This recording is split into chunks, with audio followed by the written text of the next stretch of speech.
जय हिंद दोस्तों, कैसे हैं आप लोग। उम्मीद करता हूं ठीक होंगे।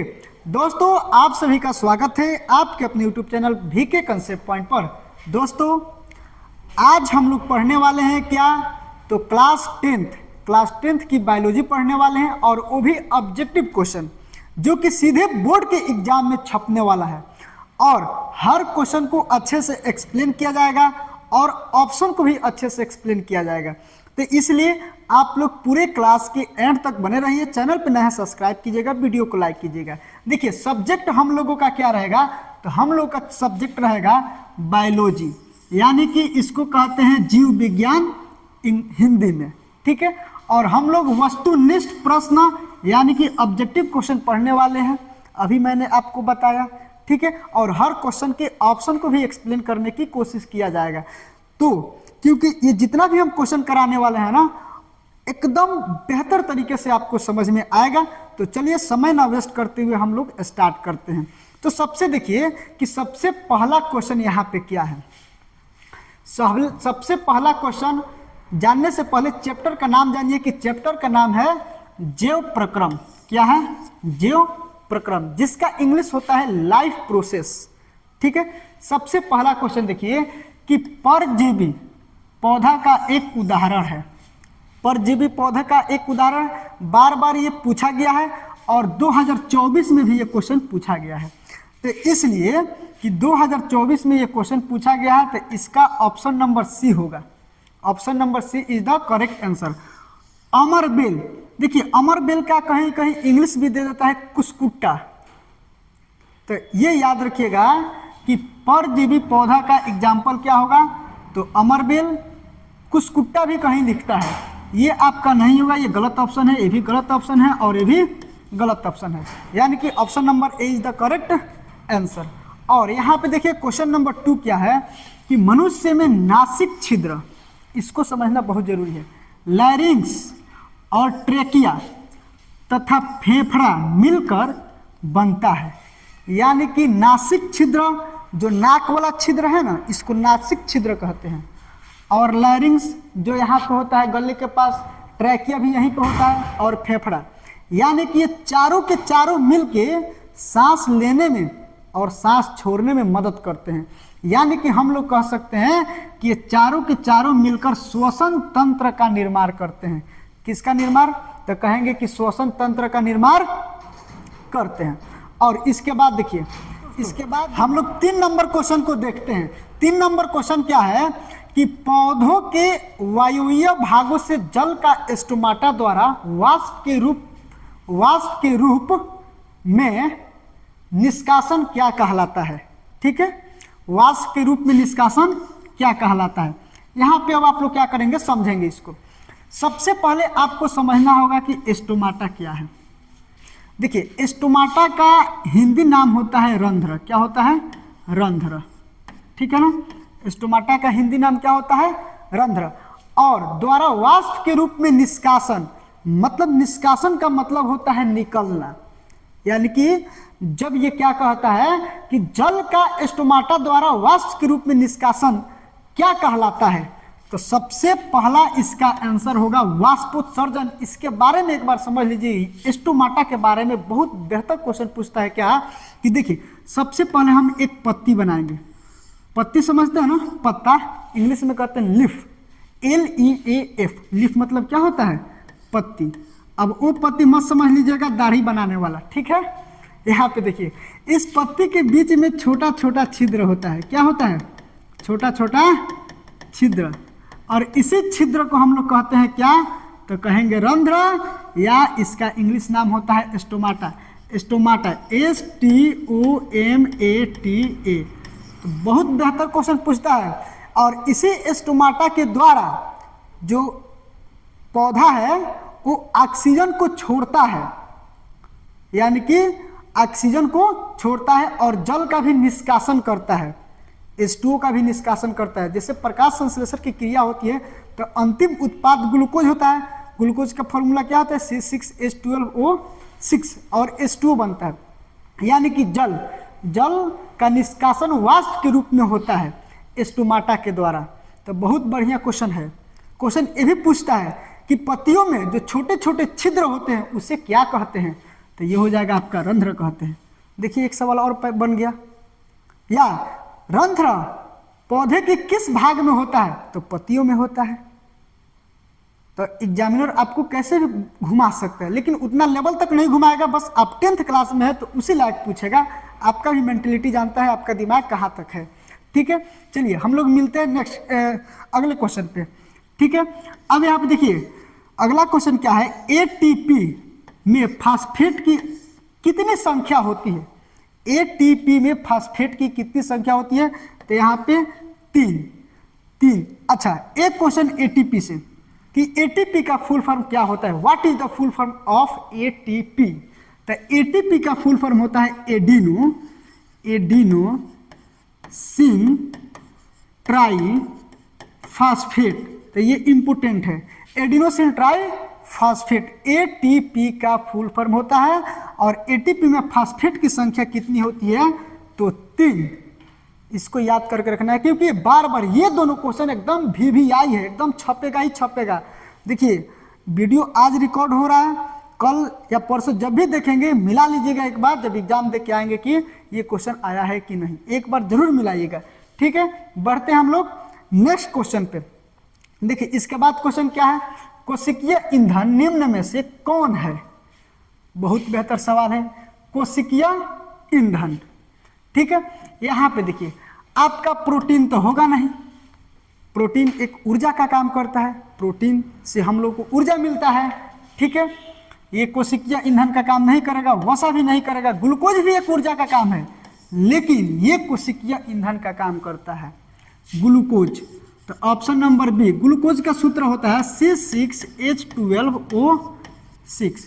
ये बार बार पूछता है कि निम्नलिखित में से कौन ग्लूकोज का सूत्र है, तो ग्लूकोज का सूत्र हो जाएगा C6H12O6। ठीक है, अब यहाँ पे देखिए निम्नलिखित में से कौन रक्त का थक्का जमने के लिए उत्तरदायी है। रक्त का थक्का जमने के लिए उत्तरदायी है रक्त विषाणु। देखिए यहाँ पे विषाणु लिख दिया है, विषाणु एक वायरस होता है। रक्त बिंबाणु होना चाहिए, इसका इंग्लिश नाम होता है प्लेटलेट्स।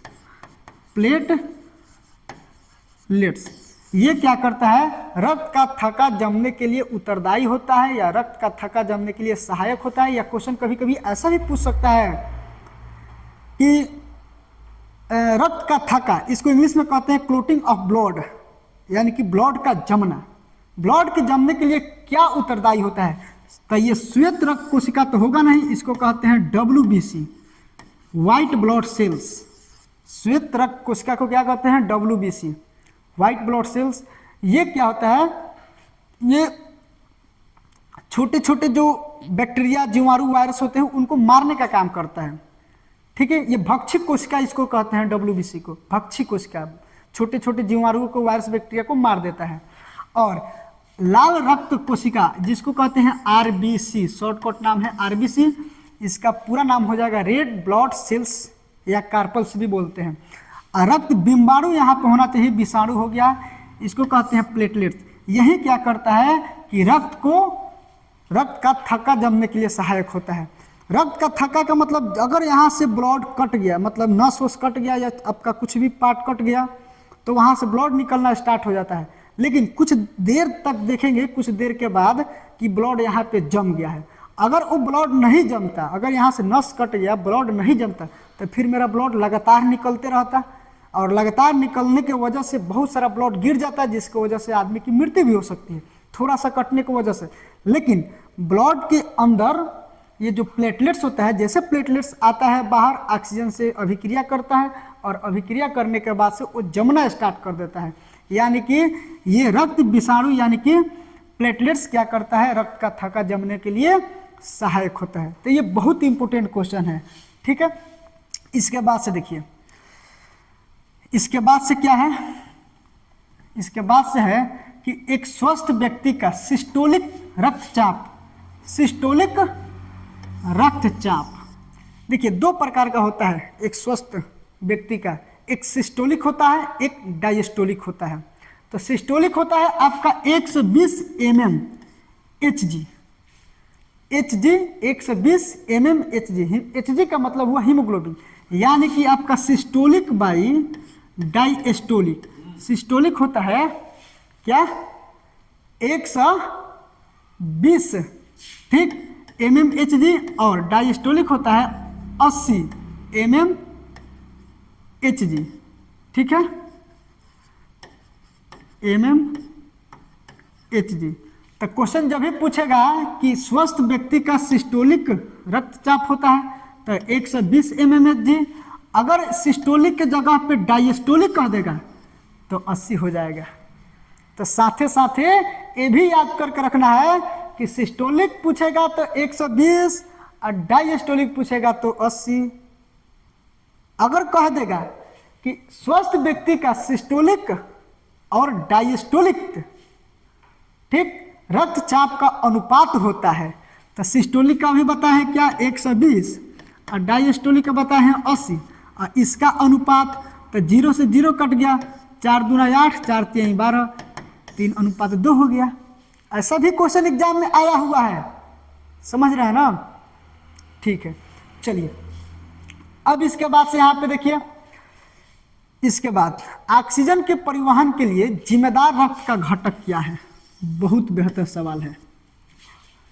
देखिए अगर आपको समझ में आ रहा है तो फिर एक लाइक बनता है, अगर नहीं समझ में आ रहा तो डिसलाइक भी कर सकते हैं, कोई बात नहीं है। अगर बहुत अच्छा लग रहा है तो एक प्यारा सा कमेंट भी कर सकते हैं।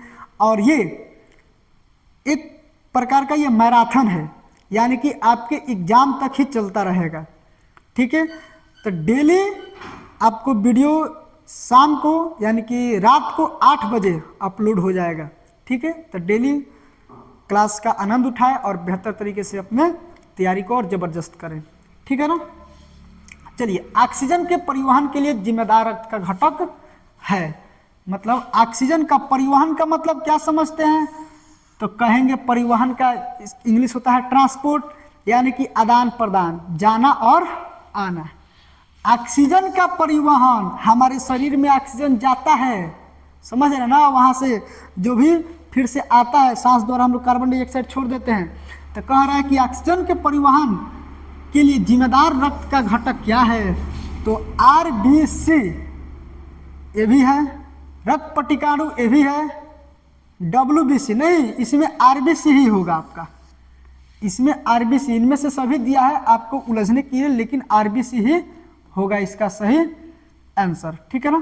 तो आरबीसी, आरबीसी का फुल फॉर्म अभी बताए हैं, रेड ब्लड सेल्स, डब्ल्यूबीसी का व्हाइट ब्लड सेल्स, रक्त पट्टिकाणु का ही इंग्लिश होता है प्लेटलेट्स। देखिए आ गया ना बात, प्लेटलेट्स, प्लेटलेट्स, ठीक है। अब यहाँ पे देखिए कृमि रूप परिशिष्का किसका एक हिस्सा है, ये बहुत बढ़िया सवाल है और ये क्वेश्चन पूछा गया सवाल है। कृमि रूप परिशिष्का किसका हिस्सा है, आहार नाल का हिस्सा है कि तंत्रिका तंत्र का हिस्सा है कि वाहिकीय तंत्र का हिस्सा है कि प्रजनन तंत्र का हिस्सा है। तो एकदम एक लाइन में याद रखिए कि आहार नाल का ये हिस्सा है। आहार नाल का हमारा क्या है, ये हिस्सा है क्या, कृमि रूप परिशिष्का किसका हिस्सा है, तो आहार नाल का हिस्सा है। नेक्स्ट, प्रकाश की ओर प्रारोह की गति है। प्रकाश की ओर जब पौधा जब बढ़ता है तो कुछ पौधा नीचे की ओर गति करता है, कुछ पौधा प्रकाश की ओर गति करता है, समझ रहे हैं ना।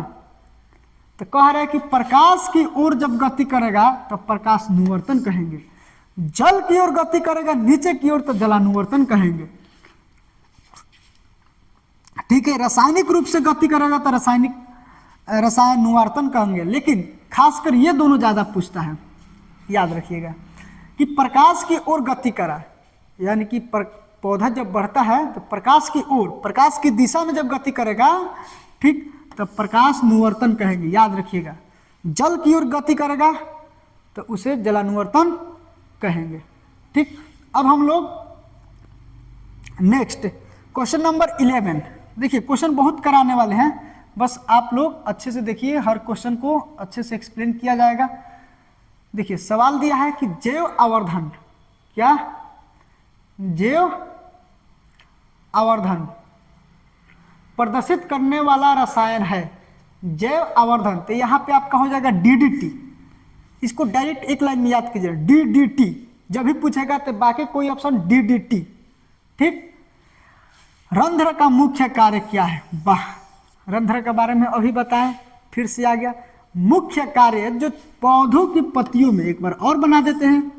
यहाँ पे देखिए, ये हो गया आपका पत्ती, इसमें जो छोटे छोटे छिद्र होते हैं इसको कहते हैं रंध्र। अच्छा, रंध्र आ गया तो एक चीज और हम बता देते हैं, रंध्र और एक याद रखिएगा वात रंध्र। वात रंध्र,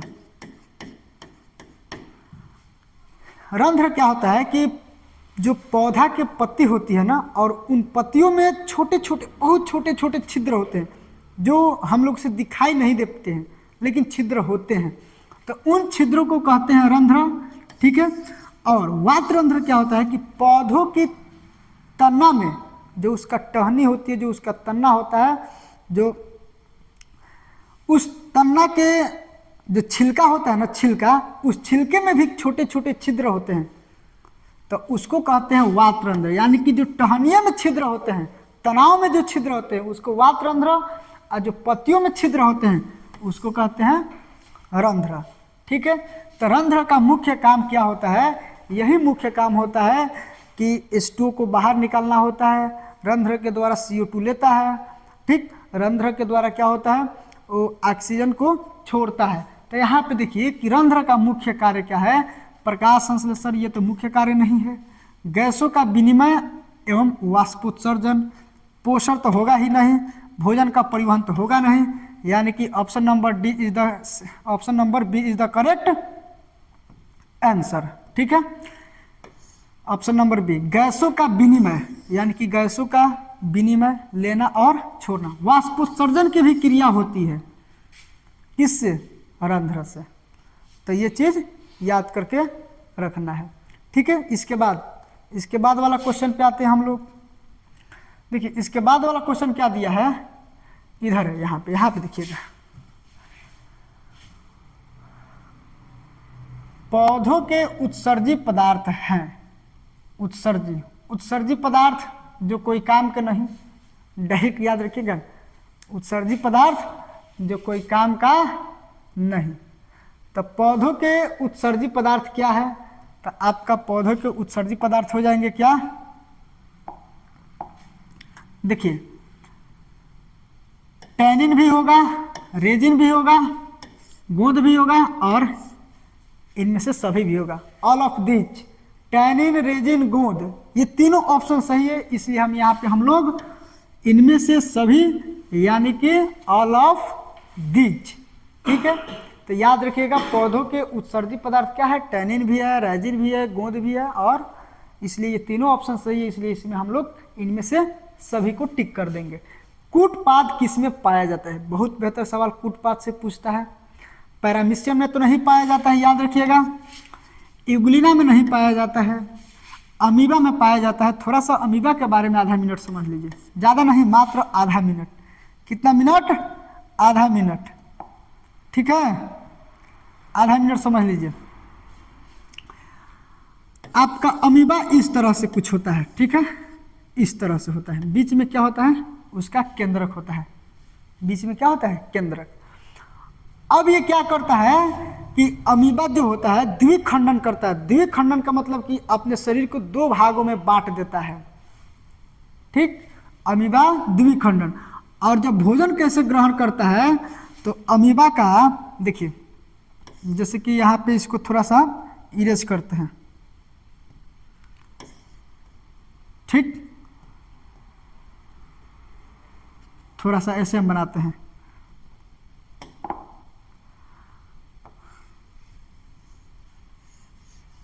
देखिए, ये जो अमीबा का होता है ना, ये दोनों पार्ट, ये और ये, इसी को मिलके कूटपाद का निर्माण करता है। कूटपाद।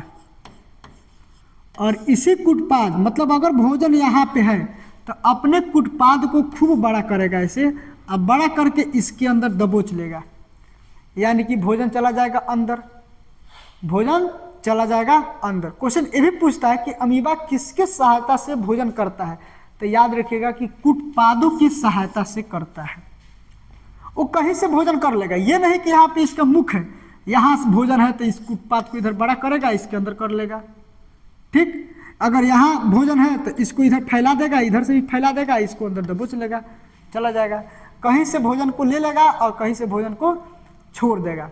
अंत ग्रहण प्रक्रिया द्वारा ये लेता है। तो याद रखिए कुटपाद किस में पाया जाता है, तो वो अमीबा में पाया जाता है। देखिए क्वेश्चन बहुत कराना है, इसलिए थोड़ा सा स्पीड में हम लोग चलेंगे, नहीं तो स्लो चलेंगे तो फिर आपका क्वेश्चन भी कंप्लीट नहीं हो पाएगा और समय भी ज़्यादा लग जाएगा। ठीक है ना, चलिए इसके बाद नेक्स्ट, प्रकाश संश्लेषण होता है। वाह, बहुत बढ़िया सवाल दिया है। रात में बिल्कुल गलत, सुबह शाम बिल्कुल गलत, रात दिन बिल्कुल गलत।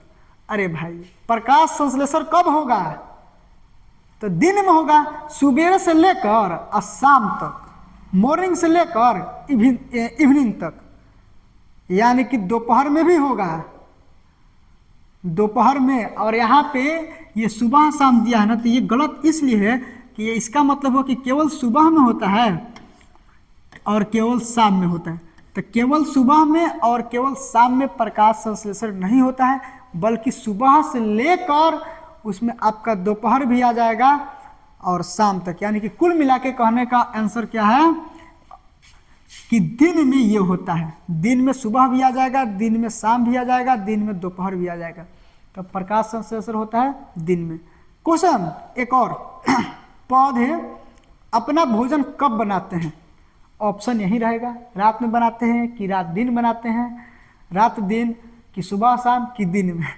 अरे भाई भोजन बनाना वही प्रकाश संश्लेषण की क्रिया होती है, तो वो दिन में ही बनाते हैं, एकदम सिमिलर है इसके। प्रकाश संश्लेषण कहें या पौधा भोजन बनाना कहें, इसका आंसर दिन ही होगा। ठीक, चलिए क्लोरोफिल वर्णक का रंग है। क्लोरोफिल वर्णक का रंग कैसा होता है? हरा, नीला, लाल। ठीक, और भी ऑप्शन हो तो इसमें ना नीला होता है ना लाल होता है, बस होता है हरा, ग्रीन। क्लोरोफिल वर्णक का रंग होता है हरा। ठीक है, तो ये याद रखिएगा। और यही क्लोरोफिल के वजह से पत्तियों का रंग हरा होता है। तो एक क्वेश्चन और इम्पोर्टेंट कि पत्तियों का रंग हरा क्यों होता है, तो एकदम आंख बंद करके कहेंगे क्लोरोफिल के वजह से होता है। ठीक, चलिए अब थोड़ा सा हम लोग क्वेश्चन नंबर 17 पे आते हैं, 17 नंबर क्वेश्चन पे आते हैं। देखिए 17 नंबर क्वेश्चन क्या दिया है कि रक्त में आयरन की कमी से होने वाला रोग है। देखिए आयरन की जगह पे कहीं कहीं लोहा दे देगा, समझ रहे हैं ना, लोहा की कमी से होने वाला। कहिएगा कि शरीर में लोहा पाया जाता है, ब्लड में बिल्कुल पाया जाता है। ठीक है, कौन सा? टीबी तो होगा नहीं, मधुमेह नहीं होगा, ये आपका मधुमेह डायबिटीज जो आयोडीन की कमी से होता है। उच्च रक्तचाप भी नहीं होगा, हाई ब्लड प्रेशर होगा आपका एनीमिया। देखिए एनीमिया इंग्लिश शब्द है, इसका हिंदी होता है रक्ताल्पा, रक्त ताल्पा। ठीक है, यानी कि आपका एनीमिया भी दे सकता है कहीं कहीं ऑप्शन में, नहीं तो रक्ताल्पा भी लिख सकता है। तो रक्त में आयरन की कमी से होने वाला एक रोग है, वो है आपका रक्ताल्पा यानी कि एनीमिया। ठीक है, कवक में पोषण की कौन सी विधि है? स्वपोषित तो है नहीं, मृत जीवी होगा, समभोजी भी नहीं होगा। मृत जीवी वैसे जीव को कहते हैं जो अपना भोजन सड़े गले पदार्थों से, मरे हुए जीवों से ग्रहण करते हैं। मृत का मतलब मरे हुए जीवों से। ठीक, समभोजी जो होता है ये दूसरा चीज होता है, स्वपोषी जो सोम बनाते हैं नहीं। ऑक्जिन क्या है? ऑक्जिन एक हार्मोन है, पादप हार्मोन है। क्वेश्चन इंपोर्टेंट कि ऑक्जिन कौन सा हार्मोन है? तो पादप हार्मोन है। और पादप हार्मोन और भी होता है, पादप हार्मोन हार्मोन एक्टिन होता है। एक्टिन, देखिए गलती लिखा गया, पादप हार्मोन क्या होता है,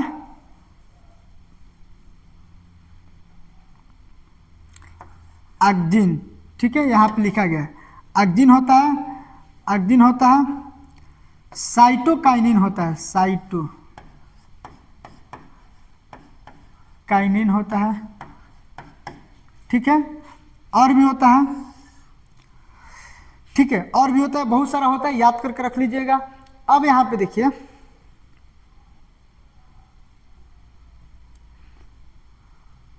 मनुष्य में वृकाणु वृक्क संबंधित है, पोषण से, उत्सर्जन से, शोषण से, परिवहन से, तो इसमें होगा उत्सर्जन से। याद रखिएगा, वृक्क का काम होता है उत्सर्जित पदार्थों को बाहर निकालना। क्वेश्चन पूछेगा कि हमारे शरीर में उत्सर्जित पदार्थ क्या है, तो मल मूत्र है उत्सर्जित पदार्थ, अपेंडिक्स भी एक उत्सर्जित पदार्थ है जिसका कोई काम नहीं होता है, ठीक है ना, तो ये सब उत्सर्जित पदार्थ होते हैं। स्वपोषी पोषण के लिए आवश्यक है क्या, CO2 आवश्यक है, यह जरूरी है, सूर्य प्रकाश जरूरी है, क्लोरोफिल जरूरी है, यानी कि ऑल ऑफ दीज, इनमें से सब। स्वपोषी का मतलब वैसे जीव जो अपना भोजन स्वयं बना लेते हैं, किसी दूसरे जीवों पे आश्रित नहीं रहते हैं, किसी दूसरे जीवों पे निर्भर नहीं रहते हैं, स्वयं बना लेते हैं, उसे कहते हैं स्वपोषी, ऑटोट्रॉफ्स इंग्लिश में, ठीक है। यानी कि पौधा ही एक ऐसा जीव है जो अपना भोजन स्वयं बना लेता है, और पौधा को भोजन बनाने के लिए क्या क्या चाहिए ये भी जान लीजिए। CO2 चाहिए, सूर्य का प्रकाश चाहिए, क्लोरोफिल चाहिए, और खनिज लवण भी चाहिए, इनऑर्गेनिक मैटर और ऑर्गेनिक मैटर ये भी चाहिए। अच्छा, इसके बाद देखिए क्वेश्चन नंबर 22,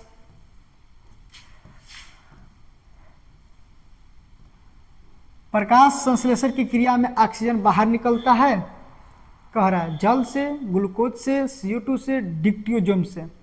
तो प्रकाश संश्लेषण की क्रिया में ऑक्सीजन जल से ही बाहर निकलता है, याद रखिएगा, जल H2O, यानी कि H2O में ऑक्सीजन आपका आ रहा है, तभी ना ग्लूकोज तो वो लास्ट में बनता है ना जी, लास्ट में बनता है, लास्ट में H2O बनता है, और H2O जब उसका वाष्पोत्सर्जन होता है तो अलग अलग हाइड्रोजन अलग हो जाता है, ऑक्सीजन अलग हो जाता है, तो प्रकाश संश्लेषण क्रिया में ऑक्सीजन बाहर निकलता है, किससे, H2O यानी कि जल से बाहर निकलता है। मैग्नीशियम पाया जाता है किसमें, क्लोरोफिल में पाया जाता है, एकदम सही जवाब है, क्लोरोफिल ही होगा। वर्णिलोक होगा नहीं, RBC होगा नहीं, WBC होगा नहीं, तो मैग्नीशियम पाया जाता है किसमें, क्लोरोफिल में पाया जाता है, और क्लोरोफिल के कारण पत्तियों का रंग कैसा होता है आप लोग कमेंट बॉक्स में बताएंगे, ठीक है। क्वेश्चन नंबर 23 का आंसर आप लोग कमेंट बॉक्स में बताएंगे। अभी बोल रहे हैं ना कि क्लोरोफिल की वजह से पत्तियों का रंग कैसा होता है, ठीक है। अच्छा, नेक्स्ट, अब यहाँ पे 24 नंबर क्वेश्चन देखेंगे कि विश्राम की अवस्था में मनुष्य का हृदय 1 मिनट में कितनी बार धड़कता है। अरे भाई, तो बचपन से ही पढ़ते आ रहे, 1 मिनट में 72 बार धड़कता है, इसमें पूछने वाली बात नहीं है, ठीक है। चलिए नेक्स्ट, पौधों में जाइलम द्वारा पदार्थों का स्थानांतरण होता है, इसको थोड़ा सा हम लोग अच्छे से समझेंगे, इसको क्या करेंगे, इसको अच्छे से समझेंगे। कह रहा है कि जाइलम द्वारा पदार्थों का स्थानांतरण होता है, नीचे की ओर, ऊपर की ओर, ऊपर और नीचे की ओर, इनमें से कोई नहीं। तो थोड़ा सा जाइलम और फ्लोएम उत्तक समझिए। जाइलम को इंग्लिश में कहते हैं क्या, जाइलम को एक अंग्रेजी शब्द है, हिंदी में कहते हैं दारू, ठीक है, जाइलम, जाइलम, ठीक है, जाइलम। यहां पे देखिएगा, जाइलम क्या करता है कि पौधों में जो मिट्टी से खनिज लवण, जल, ज से जाइलम और ज से जल, जाना, यानी कि जल को लेकर जाता है पत्तियों के पास। जाइलम किसको लेकर जाता है, नीचे से जल को, जल के साथ साथ खनिज पदार्थों को भी लेके जाता है, मिनरल्स को भी लेकर जाता है। कहाँ? पत्तियों के पास। और जब पत्तियों में भोजन बन जाता है प्रकाश संश्लेषण की क्रिया द्वारा, तो उस बने हुए भोजन को सभी भागों तक, पौधों के सभी भागों तक फैलाने का काम करता है फ्लोएम। तो फ से फैलाना, फ से फैलाना यानी कि किसको? भोजन को। फ से फैलाना भोजन को, और ज से जाइलम जाना यानी कि लेकर जाना जल को। ठीक है, यानी कि नीचे से जब ऊपर की ओर लेके जाता है, तो यहाँ पे बोला है कि पौधों में जाइलम द्वारा पदार्थों का स्थानांतरण ऊपर से ऊपर की ओर, एकदम यही होगा।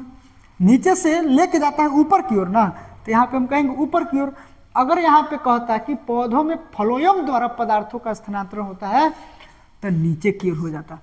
फ्लोएम कहता है यहाँ पे। अगर यहाँ पे मान लीजिए कि यहाँ पे कह देता कि फ्लोएम, तो क्या होता? तो यहाँ पे क्या हो जाता? नीचे की ओर। ठीक है, लेकिन यहाँ पे बोला है जाइलम, इसलिए होगा ऊपर की ओर। ठीक, अब देखिए 26 नंबर क्वेश्चन को देखिए। क्वेश्चन नंबर 26, मनुष्य में प्रमुख उत्सर्जी अंग है रक्त, वृक्क, श्वेत ग्रंथि, अग्नाशय। प्रमुख, तो ये हो जाएगा आपका वृक्क हो जाएगा। याद रखिएगा वृक्क, वृक्क, वृक्क इतना ना रख लीजिए कि आपको याद हो जाए। ठीक है, अब इसके बाद वाला क्वेश्चन पे हम लोग आते हैं। 27 दिखाई तो दे रहा है कि नहीं? हमको लग रहा है कि दिखाई तो नहीं देगा, लेकिन हमको दे रहा है शायद। अमीबा, अमीबा अपना पोषण किसके द्वारा करता है? हाँ, आ गया ना बात। अमीबा अपना पोषण किसके द्वारा करता है? तो अमीबा जो है अपना पोषण करता है कुटपाद के द्वारा, यानी कि ऑप्शन नंबर बी। अभी आपको हम बताए थे कि अमीबा पोषण का मतलब अपना भोजन को लेना, कुटपाद के द्वारा लेता है ना। निम्नांकित में से कौन, ये क्या लिखा है? मलेरिया परजीवी है, प्लाज्मोडियम हो जाएगा। मलेरिया परजीवी प्लाज्मोडियम। कार्बोहाइड्रेट, प्रोटीन और वसा को पूर्ण पाचन निम्नलिखित में से कौन करता है? ठीक है, कार्बोहाइड्रेट, प्रोटीन और वसा के पूर्ण पाचन निम्नलिखित में से कौन करता है? छोटी आंत में हो जाता है सबका पाचन, पूर्ण रूप से पाचन हो जाता है छोटी आंत के क्षुद्रांत में। ठीक, तो ये छोटी आंत हो जाएगा। खुला परिसंचरण तंत्र, खुला परिसंचरण तंत्र कांक्रोच में भी होता है, ये क्या है? घोड़े में भी होता है, मनुष्यों में भी होता है, स्त्री में भी होता है। नहीं, ये गलत है। सिर्फ क्या होगा यहाँ पे? मनुष्य में होता है खुला परिसंचरण तंत्र। ठीक है, इसके बाद से देखिएगा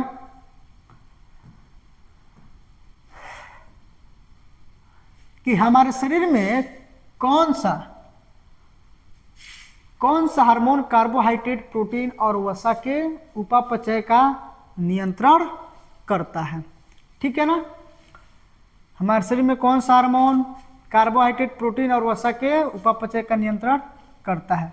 देखिए टेस्टोस्टेरोन जो हार्मोन है ना, ये तो नहीं करता है। एस्ट्रोजन भी हार्मोन ही नहीं करता है, ये महिलाएं पाई जाती है ना। थायरॉक्सिन, आपका इंसुलिन हो जाएगा। ठीक है, आपका इंसुलिन। श्वसन किस प्रकार की रासायनिक अभिक्रिया है? श्वसन आपका ऊष्माक्षेपीय अभिक्रिया है, याद रखिएगा। किस पौधे में रंध्र अनुपस्थित रहते हैं? तो आपका हाइड्रिला में रंध्र नहीं रहता है। हाइड्रिला, कनेर, नागफनी, हाइड्रिला ही होगा इसका आंसर। ठीक है, चलिए इसके बाद रक्त में ऑक्सीजन का वाहक है। रक्त में ऑक्सीजन का क्या है? वाहक। वसा, हीमोग्लोबिन, हार्मोन, कार्बोहाइड्रेट। हीमोग्लोबिन याद रखिएगा, हीमोग्लोबिन। हीमोग्लोबिन क्या होता है? रक्त में ऑक्सीजन का वाहक होता है, यानी कि ब्लड में जो आपका ऑक्सीजन जो हम लोग सांस लेते हैं, ऑक्सीजन दौड़ता है ना, हीमोग्लोबिन की सहायता से दौड़ता है। ठीक है, जीवन की एक महत्वपूर्ण विशेषता है अणु की गति, नहीं गलत है, वृद्धि, समन्वय और संग। तो जीवन की एक महत्वपूर्ण विशेषता क्या है कि एक जीवन मतलब किसी जीव का जीवन तो वो वृद्धि हमेशा करेगा, हमेशा करेगा। ये अणु की गति जरूरी नहीं है, संग ये समन्वय जरूरी नहीं, लेकिन वृद्धि जरूरी है। वो एक विशेष विशेषता बताता है किसी भी जीव की, यानी कि जीवन की। ठीक है। मानव में गुर्दे का आकार होता है कैसा?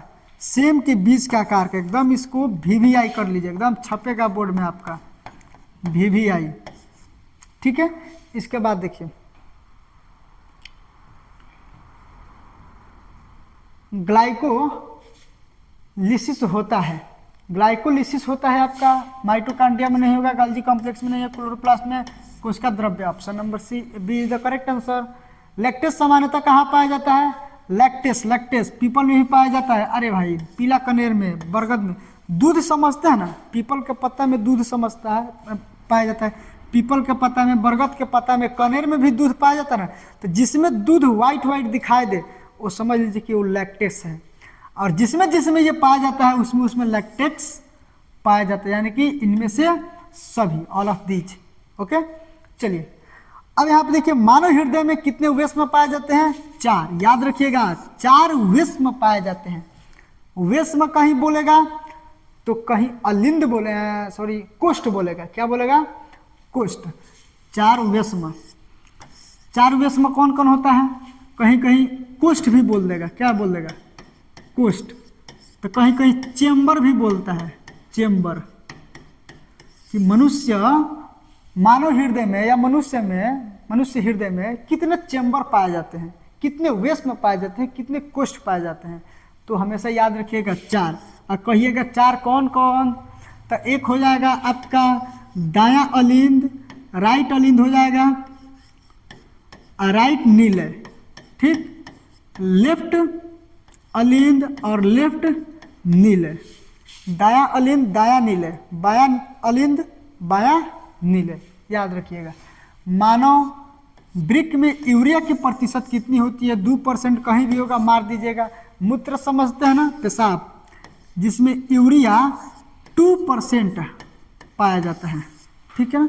तो option number C is the correct answer. मस्तिष्क में विभिन्न सूचनाएं किस रूप में संचित होती है? उद्दीपन, उद्दीपन। याद रखिएगा, उद्दीपन। ठीक है ना। चलिए इसके बाद हम लोग थोड़ा सा स्पीड में करते हैं। इनमें से किसकी उपस्थिति के कारण लाल रक्त दिखाई देता है? देखिए किसकी उपस्थिति के कारण क्वेश्चन पूछता है इंपोर्टेंट कि मनुष्य के खून का रंग लाल क्यों होता है? किसकी उपस्थिति के कारण होता है? या इनमें से किसकी उपस्थिति के कारण रक्त लाल दिखाई देता है? तो वो आपका हो जाएगा हीमोग्लोबिन। हीमोग्लोबिन के कारण खून का रंग लाल होता है। ठीक है। हीमोग्लोबिन जो होता है ना, जब आगे की क्लास में हम लोग पढ़ेंगे ना, तो ये हीम प्लस ग्लोबिन से बना होता है। Haem plus globin, haemoglobin. Haem का मतलब होता है रंग, यानी कि हीम ये रंग को निर्धारित करता है, और ग्लोबिन एक आपका प्रोटीन होता है। ग्लोबिन प्रोटीन होता है। तो किसकी उपस्थिति के कारण रक्त का लाल दिखाई देता है? तो हीमोग्लोबिन हो जाएगा। ठीक है ना। चलिए इसके बाद 42 क्वेश्चन हो गया आपका। 42 क्वेश्चन हो गया। ठीक है ना। अब देखिए हम लोग लगभग आज 50 क्वेश्चन ही करते हैं। ठीक है, समय ज़्यादा हो गया है, और फिर से कल बायोलॉजी का जो बचा रहेगा वो आ जाएगा। देखिए क्वेश्चन नंबर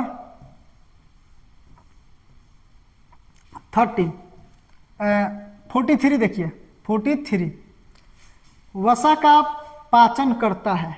वसा का पाचन कौन करता है जी?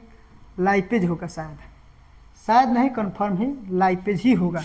वसा का पाचन कौन करता है? लाइपेज। वाष्पोत्सर्जन कैसी प्रक्रिया है?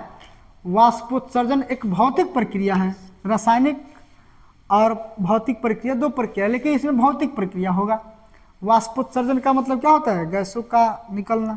अगर मान लीजिए कि जल का वाष्पोत्सर्जन हो रहा है तो जल 2 भागों में बढ़ जाता है, हाइड्रोजन और ऑक्सीजन, और फिर हाइड्रोजन ऑक्सीजन को हम मिला के जल बना सकते हैं। तो इसलिए ये भौतिक प्रतिक्रिया होगा, या भौतिक परिवर्तन भी हो जाएगा। पौधे में प्रकाश संश्लेषण का स्थान क्या है? क्लोरोप्लास्ट। याद रखिएगा क्लोरोप्लास्ट, ये हो जाएगा आपका प्रकाश संश्लेषण का स्थान। परिशेषिका हिस्सा है, देखिए फिर से अभी पूछ दिया, अभी वो 3-4 नंबर क्वेश्चन में आया था ना परिशेषिका, तो ये आपका आहार नाल का ही होगा। ठीक है, किण्वन, किण्वन जो दिया है, किण्वन क्रिया पाई जाती है किसमें, ईस्ट में पाई जाती है, इसमें पूछने वाली बात है।